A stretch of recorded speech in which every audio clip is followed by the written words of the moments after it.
안녕하십니까, 공역 강사 최창입니다. 자, 오늘은 15강 문장의 표현 중에서 종결 표현, 그 다음에 시제 높임까지 이렇게 한번 진행해 보도록 하겠습니다.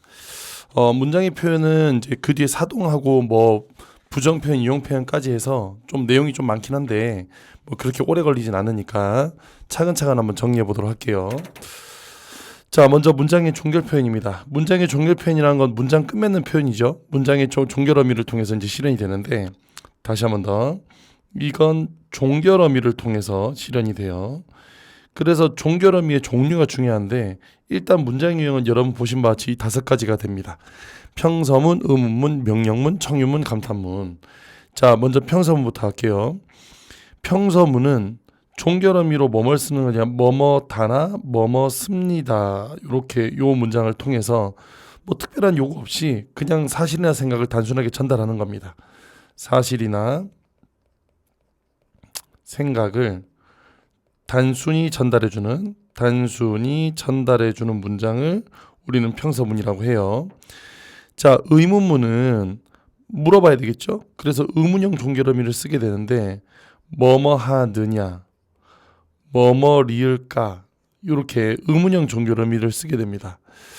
그래서 얘는 질문을 해서 대답을 요구하는, 질문을 하여 대답을 요구하는 문장이에요. 대답을 요구하는 문장인데, 자, 여기서 이제 기억을 하셔야 되는 건, 이 의문문은 유일하게 지금 이 종결 표현 중에서는 거의 항상 시험에 뭐 매번은 아니지만 간혹 가다가 나오는 유형입니다. 왜 나오냐면 결국에 지금 이 의문문은 다른 거 없어요. 의문문의 종류 때문이거든요.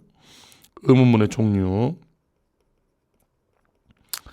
이 의문문의 종류에는 크게 3가지가 있어요. 첫 번째, 판정 의문문이라는 게 있습니다. 이때 판정 의문문이란 건 상대방에게 긍정이나 부정의 대답을 원하는 거예요. 대답을 yes or no로 물어보는 거예요. 그러니까 이를테면 너 아침에 밥 먹었니? 의 경우엔 그냥 yes or no 물어보는 거니까 판정 의문문이 되겠죠. 반대로 설명 의문문이 있어요. 여기는 이 설명 의문문은 긍정이나 부정을 하는 것이 아니라 말 그대로 구체적인 설명을 요구하는데, 자, 중요한 거, 그러다 보니까 뭘 사용하게 되냐면 의문사를 사용합니다. 의문사를 사용하게 돼 있어요. 자, 예를 들어서 너 아침에 뭐 먹었니? 이런 거. 그럼 먹었다는 yes or no를 물어본 게 아니라 이렇게 무엇이라는 의문사가 들어가 있으니까 얘는 설명 의문문이 됩니다. 자, 마지막으로 수사 의문문이라는 게 있어요. 여기서 이제 수사 의문문은 뭐냐면 대답을 요구하지 않고 대답은 필요 없어요. 대답을 요구하는 의문문이 아니라 지금 여기서 이런저런 의미를 강조하는 의문문을 수사 의문문이라고 합니다. 자, 예를 들어서 정말 맛있지 않니? 자, 이 문제는 맛있다를 물어본 게, 이게 맛있냐 안 맛있냐를 물어본 게 아니라 맛있음을 강조하는 거지, 그지? 아이고, 맛있음을 강조하는 거예요. 그래서 우리는 이걸 수사 의문문이라고 합니다. 그래서 의문문의 종류는 이렇게 크게 3가지가 있다. 의문문의 종류는 이렇게 크게 3가지가 있다. 다 됐죠? 예. 자, 그 다음에 명령문 한번 가볼게요. 명령문. 자, 여기서 명령문은 뭐뭐라 하고 끝나는 거지. 뭐뭐라. 그래서 얘는 상대방에게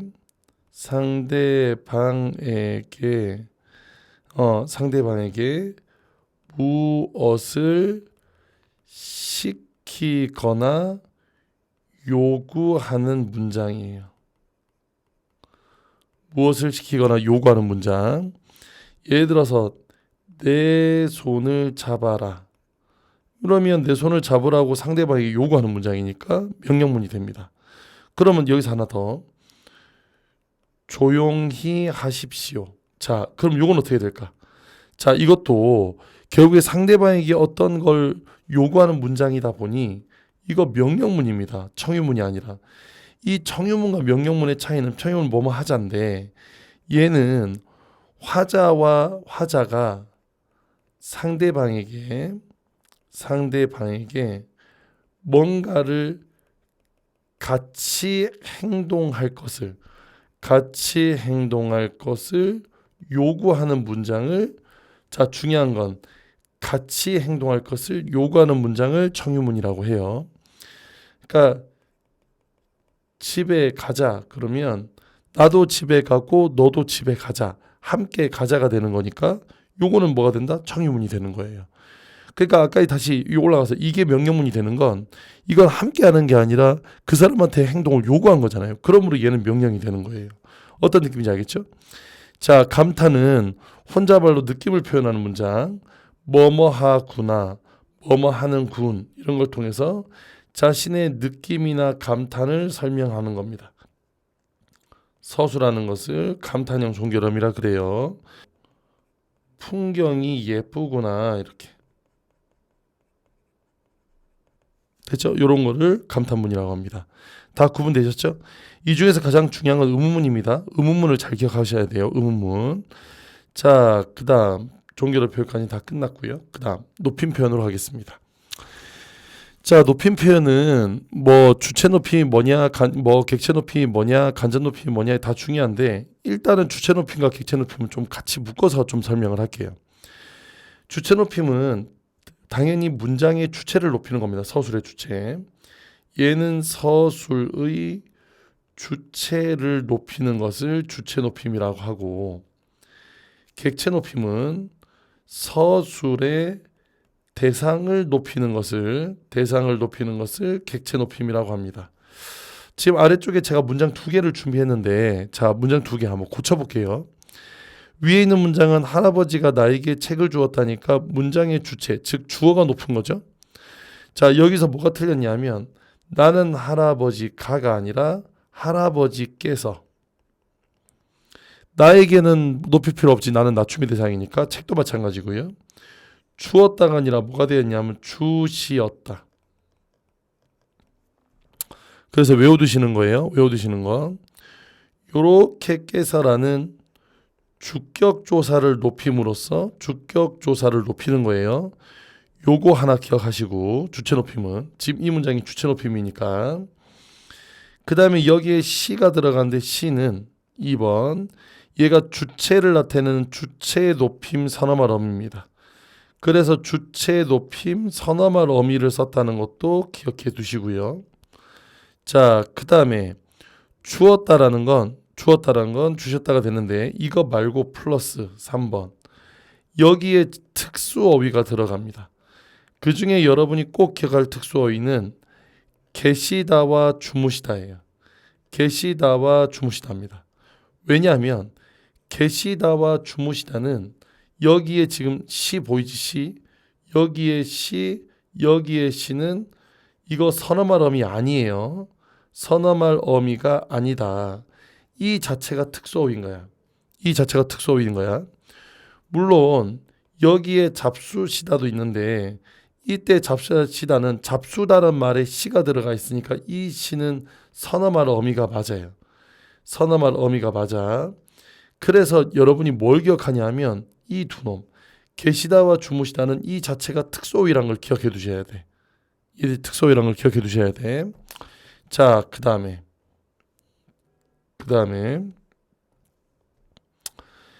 자, 내가 할아버지에게 책을 줬다. 내가는 할 필요 없죠. 할아버지에게를 높여야 되겠네. 얘가 깨가 되는 거니까. 그러니까 이건 주체가 아니라 뭐가 된다? 객체가 되겠네. 이제 객체가 되겠네. 내가 할아버지께 그래서 깨를 써야 되고요. 주었다가 아니라 드리었다가 돼야 되겠지. 드렸다가. 자, 여기서 첫 번째. 일단 깨라는 부사격조사를 사용해야 됩니다. 부사격조사. 그 다음에 두 번째, 이 친구는 선엄할 어미는 없어요. 다만 3번 특수 어휘를 사용하게 되는데 이때 객체 높임을 나타내는 특수 어휘의 종류가 4가지가 있다. 이걸 기억하셔야 돼. 먼저 주다의 특수 어휘 들이다 외우셔야 되고, 보다의 특수 어휘 뵙다 이것도 외우셔야 되고, 그 다음에 데리다의 특수 어휘 모시다 이것도 외우셔야 되고, 그 다음에 묻다의 특수 어휘 여쭙다 이것도 외우셔야 됩니다. 그래서 여기는 이거 4개 들이다 뵙다 모시다 여쭙다 요거 나오면 이거 다 객체 높임이다. 그래서 이렇게 외워두시는 거예요. 자, 그럼 제가 예를 한번 들어볼게요. 예시를. 자, 여기다 옆에 귀퉁이다 예시 한번 들어볼까? 아버지께서 할아버지를 댁에 모셔드리고 오셨다. 자, 이 문장 있지? 잘 봐라. 자, 이거를 일일이 찾아가지고 주체 높임이냐 객체 높임을 따지는 게 아니야.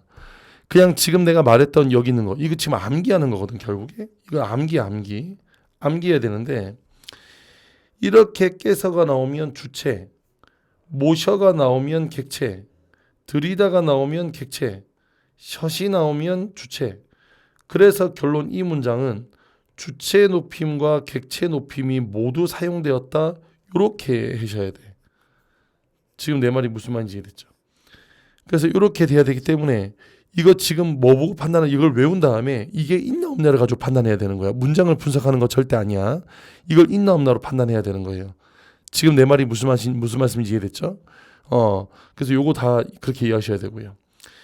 그 다음에 직접 높임과 간접 높임은 이게 원래 큰 카테고리는 이제 사실은 주체 높임에서 나오는 건데, 직접 높이는 말 그대로 주어를 직접 높이는 거예요. 자, 중요한 건 간접 높임인데, 여기는 이 간접 높임은 여기서 주체와 관련된 소유물이나 아니면 신체 일부 혹은 가족 등을 높일 때 사용하는 겁니다. 자, 여기서 중요한 포인트는 뭐냐면 특수 어휘는 절대 사용할 수 없고 오직 뭐뭐시만 사용 가능하다. 자, 예를 한번 들어볼게. 예를 들어서 할아버지의 손이 편찮으시다. 자, 당연히 안 되겠죠? 자, 여기서는 할아버지가 아니라 손을 높여주는 거기 때문에 그냥 아프시다 이렇게, 손이 아프시다 이렇게 돼야 돼. 제일 많이 나오는 거 교장 선생님의 말씀이 계시겠습니다. 이것도 마찬가지야. 계시겠습니다. 자, 여기서 계시는 건 선생님이 아니라 말씀이 계시는 거죠. 그럼 계시다를 쓰는 게 아니라 뭐 있으시겠습니다 이렇게 써야 돼. 자, 이런 걸 뭐라고 한다? 둘 다 이런 걸 간접 높임이라고 한다. 다 됐나요? 자, 그래서 이렇게 정리해 주시면 되겠습니다. 자, 그 다음에 이제 상대 높임으로 가도록 할게요. 자, 주체 높임, 객체 높임은 다 정리가 됐고요. 자, 마지막 상대 높임으로 하겠습니다. 여기는 이 상대 높임은 결론적으로 말하자면 여기서 화자와 청자 간의 관계가 고려되는 높임을 상대 높임이라고 해요. 높여야 될 사람은 높이고 낮춰야 될 사람은 낮추기 때문에 높임과 낮춤이 모두 다 중요하고, 특히나 여기는 이 관계를 통해서 뭐를 가지고 실현하냐 하면 이거 종결어미로 실현합니다. 종결어미가 중요한 거예요. 자, 채는 이렇게 있는데 이 표를 다 외우는 게 쉽지가 않죠. 그래서 제가 밑에다가 아주 간단하게 표를 만들어 봤어요. 그래서 요 밑에 표를 보고 채워 나오면서 한번 기억 한번 해보겠습니다. 보세요. 하십시오, 하오, 하게, 해라 채는 모두 격식체예요. 해요와 해체는 비격식체입니다. 자, 격식체는 당연히 격식을 주는 거고 격식을 차린 표현이고 얘는 격식이 높은 거고 얘는 오히려 친근감을 주는 표현이에요. 자, 그 다음에 위에 지금 요 세 줄은 높임을 의미하고요. 아래는 낮춤입니다. 됐죠? 그래서 하십시오체가 가장 높은 거고 하오체가 가장 낮은 거. 그 다음에 해요체는 두루 낮은 거. 하계체는 높은 거. 하계체는 적당히 낮은 거. 그 다음에 해라체는 아주 낮춘 거. 해체는 두루 낮춘 거. 이렇게 되는데 끝나는 종결음을 어떻게 기억하냐면 하십시오체는 비읍니다로 끝난다고 생각하시면 돼요. 나는 밥을 먹었습니다. 하십시오체. 나는 밥을 먹었습니까? 하십시오체. 밥을 먹으십시오. 하십시오체. 이런 식으로. 하오체는 뭘로 끝나냐면 뭐뭐 하오로 끝나는 거야. 집에 가오? 집에 가오? 집에 가오. 됐죠? 대신에 청유하면 뭐뭐 합시다. 자, 뭐뭐 하오가 뭐뭐 십시다. 뭐뭐 십시다. 이렇게 끝난다는 것만, 청유형이 뭐뭐 십시다로만 끝난다는 것만 기억하면 돼요. 그 다음에 하계체는 뭐뭐 하네, 뭐뭐 하게, 뭐뭐 하세. 이런 비슷한 말로 끝난다고 생각하시면 돼요. 뭐뭐 하게, 뭐뭐 하네, 뭐뭐 하세. 헤라체는 뭐뭐라로 끝나도 하지만 뭐뭐다로 끝나는 거야. 나는 밥을 먹었다, 헤라체. 나는 집에 갔다, 헤라체. 너도 집에 갔다, 헤라체. 이해됐죠? 해요체는 요로 끝나는 거고 해체는 아나어로 끝나는 겁니다. 혹은 뭐뭐치. 이해됐죠? 특히나 여기서 기억할 건 모든 게 다 종결음인데 이 친구는 종결음이가 아니라 보조사를 활용하고 있다는 거 기억해 두셔야 돼. 그래서 저 앞에서 왜 은는 이가 은는 만도 부터까지요. 이거 외우지 않았나? 보조사? 얘만 보조사라는 거 하나 기억해 두시고 나머지는 종결음이고 여기는 이 종결음으로 끝나는 걸 암기해 두셔야 됩니다. 그러므로 이 종결음으로 끝나기 때문에 모든 문장에는 상대 높임이 사용되었다. 상대 높임이 사용되었다는 걸 기억해 두셔야 돼요. 왜냐하면 종결음으로 구현되는 거다 보니까 모든 문장에는 다 상대 높임이 구현되었다. 다만 높으냐 낮으냐의 문제예요. 잘 봐라. 여기에 오셨다라고 했지, 그지? 그럼 다라고 했으니까 무슨 체야? 그렇지, 헤라체입니다. 헤라체이기 때문에 얘는 낮춤 표현이에요. 이 문장은 상대적으로 낮춤 표현을 썼다. 이 정도가 되는 거예요. 이해됐죠? 그래서 모든 끝나는 문장에는 이렇게 쓰인다 하는 거 기억해 두시면 되겠다. 자, 다음 페이지 넘어갈게요. 자, 다음 페이지는 시간 표현, 시제입니다. 시제. 자, 시간 표현은 일단 뭐부터 배워야 되냐면 바라시하고 사건시라는 것부터 배워야 돼요.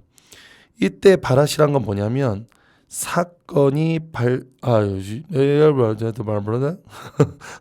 죄송해요. 바라시는 사건이 발생한 시간이 아니라 말하는 시점이고 사건시는 사건이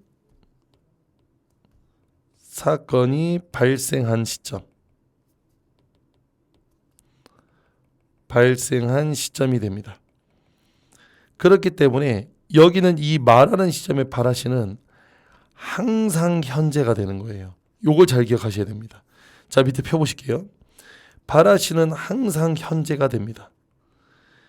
이때 여기 있는 이 사건시가 여기에 일어났냐, 그러니까 여기에서 사건이 일어났냐, 여기에서 사건이 일어났냐, 여기에서 사건이 일어났냐에 따라서 이게 사건시예요. 일어났냐에 따라서 얘가 과거, 얘가 현재, 얘가 미래가 되는 거예요. 자, 그러면 과거시부터 가겠습니다. 과거시라는 것은 아까 말씀드렸던 것처럼 바라시를 기준으로 봤을 때 사건시가 바라시보다 앞서는 거예요. 바라시보다 앞선 시제를 과거시라고 한다. 그래서 여기는 이 과거시 밑에 이제 어떻게 활용되는지는 이제 표현할 거니까 그래서 보통 해서 과거의 사건을 알려주는 거고요. 현재 시에는 사건시가 바라시와 일치하는 시제입니다. 그러면 일치하는 시제니까 동시에 일어난 거니까 현재가 되겠죠. 반대로 얘는 사건 시가 발화시, 말하는 시점보다 발화시보다 나중인 거예요. 그러면 나중인 시제니까 나중에 사건이 발생했다는 얘기죠. 그죠? 나중에 사건이 발생했다는 얘기지. 그럼 이게 어떻게 실현되느냐? 먼저 과거 시제는 선어말 어미로 가장 대표적인 게 at과 ot을 씁니다. at, ot 들어가면 다 과거예요. 다 과거. 물론 이걸 두 번 반복하는 at이나 ot이라는 표현도 쓸 수 있습니다. 게다가 뭐뭐더라라는 회상을 의미하는 선어말 어미를 쓸 수도 있어요. 현재 시에는 동사는 모두 뭐뭐는이나 는, 니은 이런 걸 사용해야 되고요. 형용사는 현재 시에는 따로 사용하지 않아요. 선어말 어미가 없어요. 그냥 기본형으로만 사용합니다. 기본용어로만 사용한다. 아름답다, 아름답는다가 안 되니까. 그 다음에 뭐뭐 get이나 뭐뭐 하리 이런 걸 들어가면 요거는 미래시가 되겠죠. 요런 미래시가 된다. 자, 그래서 각각의 사람을 쓰는 거고요. 자, 그 다음에 관형사형 전성어미로 갑니다. 관형사형 전성어미에서 동사는 주로 뭐뭐은 먹은 빵은 지금 먹은 게 아니라 과거에 먹은 거지, 그지? 대신에 얘는 동사는 먹는 빵 구분하셔야 돼. 요거 구분할 수 있어야 됩니다. 요거 구분하는 거예요. 이 친구 니은만 쓰는 건 과거, 는을 쓰는 건 현재 이렇게 되는 거예요. 그 다음에 미래는 당연히 동사 형용사 구분 없이 리을을 쓰는 겁니다. 자, 그러면 관형사형 전성어미의 형용사 할게요. 자, 여기는 형용사나 그 다음에 서술격조사의 경우에는 뭐뭐던을 씁니다. 아름답던, 예쁘던 이렇게. 그 다음에 여기서 형용사나 서술격조사를 관형사형 전성어미를 쓴다면 은 쓸 수 있어요. 뭐뭐는 이렇게 이해됐죠? 그래서 예쁜 학생인 이렇게 씁니다. 자, 시간부사어는 어제, 옛날과 같이 과거를 의미하는 시간부사어가 얘는 지금, 오늘처럼 현재를 나타내는 시간부사어가 얘는 내일, 나중에와 같은 나중을 의미하는 시간부사가 사용됩니다. 이거 굳이 예시 다 안 들어도 되겠죠. 과거 시제, 현재 시제, 미래 시제를 몰라가지고 틀리는 경우는 잘 없으니까. 다만 아까 얘기했던 것처럼 요것만 잘 구분합니다. 알겠죠? 요거 예전에 한번 문제로 나온 적이 있으니까 요것만 잘 구분하시면 되겠다. 자, 그러면 이제 그거에 맞춰 절대시제, 상대시제가 뭐냐? 여기서 절대시제하고 상대시제는 이렇게 생각하면 돼. 여기서 절대시제는 발화시를 기준으로 한 거고, 상대시에는 사건시를 기준으로 하되, 잘 들어봐. 이 상대시에는 반드시 사건이 하나가 아니라 2개 이상이 나와야 되므로 겹문장이 아니라 혼문장일 때 혼문장이 아니라 왜 이렇게 말이 오늘 혼나오죠? 혼문장이 아니라 겹문장일 때 여기 있는 이 상대시제를 따져주는 거예요. 자, 지금부터 가볼게. 도와주었어요. 이 도와주었다는 말 안에는 나는 어제 아내를 도와주었는데 청소를 하는 이 안에 껴있어요. 이거 관형사절이죠. 자, 그럼 하나하나 따져볼게. 이 문장은 도와주었다 그랬으니까, 어제 도와주었으니까 일단 시제는 뭐가 되냐 하면 여기서 시제는 과거입니다. 이때 시제가 과거다 할 때 과거는 절대시제를 이야기하는 거예요. 발화시를 기준으로 청소는 어제 있었던 일이니까 당연히 이건 과거가 되겠죠. 그죠? 자, 그러면 이제 청소를 하는 이 문제야. 여기서 청소를 하는은 절대시제, 발화시를 기준으로 한번 생각해 볼게. 말하고 있는 이 시점에 청소는 이미 한 거잖아. 말하고 있는 이 시점에 이미 청소를 한 거잖아. 그러니까 과거, 절대시제는 과거가 되는데 문제는 상대시제예요.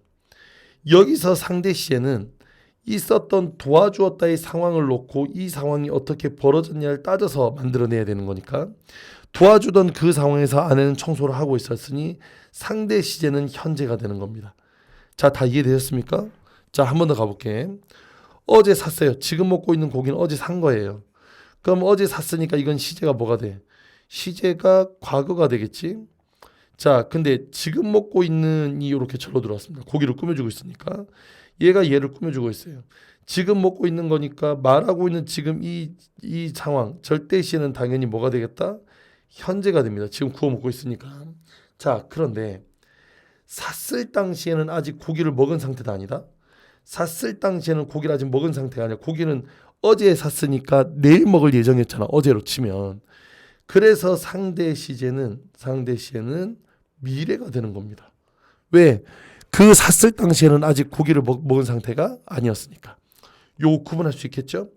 즉 다시 상대 시제는 사건을 기준으로 그 일이 벌어졌냐, 지금 벌어지고 있냐, 벌어질 거냐 이걸 따져주는 거예요.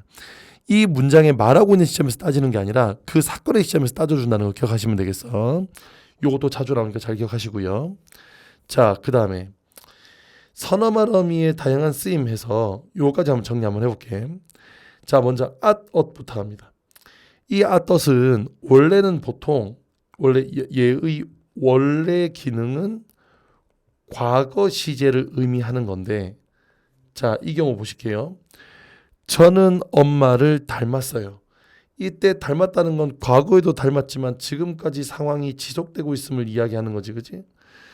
그래서 상황이 지속되고 있는 것이기 때문에 완료된 상황이 현재까지 지속되고 있는 지속의 상황을 나타내는 거예요. 너 이제 엄마한테 혼났다. 그러니까 지속의 상태니까 지금도 그렇다니까 이건 현재가 되는 거지. 시제로 구시하면 너 이제 엄마한테 혼났다. 자, 이거 혼났다는 아직 혼나지 않았어. 이건 미래에 대해서 확신하는 거야. 아이고, 너 반드시 혼날 거라는 미래에 대해서 확신하고 있다고. 미래 확신이기 때문에 얘는 미래 시제가 되겠죠.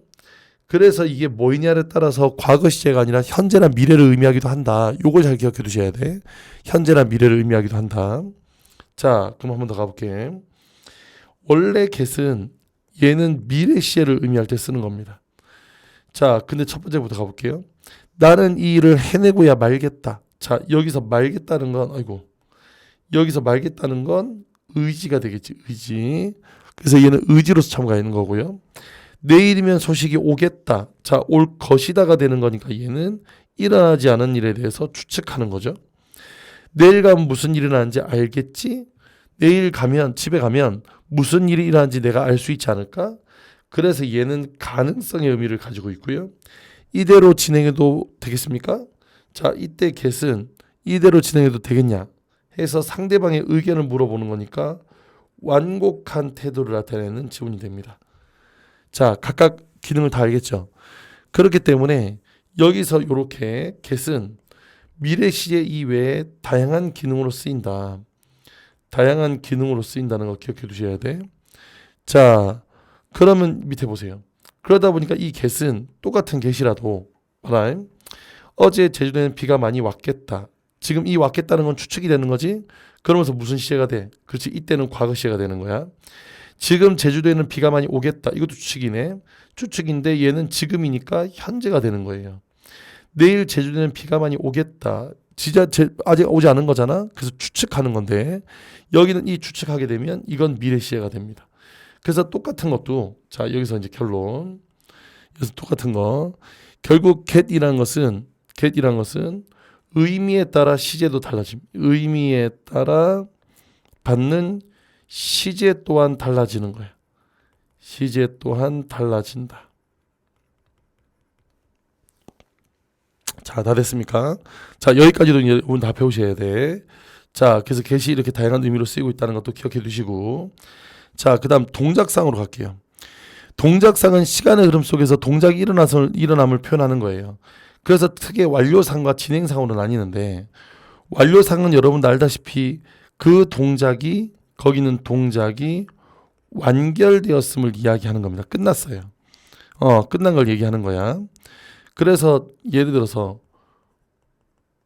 과일을 먹어버렸다가 되면 자, 먹어서 버린 상황은 완료가 된 거지.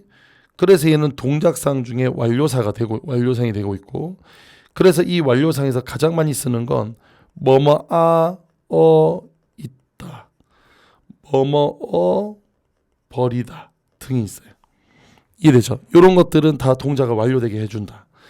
진행상이란 건 동작이 진행되고 있는 거예요. 말 그대로 동작이 진행되고 있는 것인데 자, 예를 들어서 과일을 먹고 있다, 이렇게. 그럼 먹고 있는 상황이 지속되고 있는 거죠. 그래서 이때 요거는 우리가 진행이라고 합니다. 이 진행의 대표적인 보조 용언이 뭐냐면, 이때 보조 용언이 뭐 먹고 있다, 뭐 가다. 자, 이런 표현들이 있어요. 그래서 요거에 따라서 완료상과 동작상을 나눠주면 되는데, 사실은 시험에서는 가장 많이 나오는 게 이 친구다. 그는 신발을 신고 있다. 자, 여기서 신고 있다는 건 의미가 두 가지 되지. 왜냐하면 여기서 신은 상태를 지속하고 있는 것인지 아니면 신고 있음인지에 따라서 의미가 두 가지가 되는 거예요. 그래서 얘는 여기서 신고 있는 상태가 지속되고 있으니까 이미 신은 상태가 끝나서 얘는 완료상이 되고, 신고 있는 건 지금 동작이 이루어지는 거니까 동작상이 된단 말이지. 그래서 얘를 완료상과 동작상 두 개로 다 볼 수 있다는 것도 기억을 해 두셔야 되겠습니다. 자, 오늘은 문장의 표현, 종결 표현부터 여기 있는 시의 표현까지 다 해봤는데 외워야 될 게 많아요. 이 문장 표현들은 다 외워야 돼요. 그러니까 좀 어렵다 생각하지 마시고 외우시고, 그 외운 걸 바탕으로 문제를 풀려고 많이 노력을 하셔야 됩니다. 자, 그러면 오늘 여기서 마치겠고요. 다음 영상 또 다음에 올라올 때 다음 부분 나갈 테니까 그때까지 열심히 공부하시고 문제도 열심히 풀어보시기 바랍니다. 저는 여기서 마치겠습니다. 감사합니다.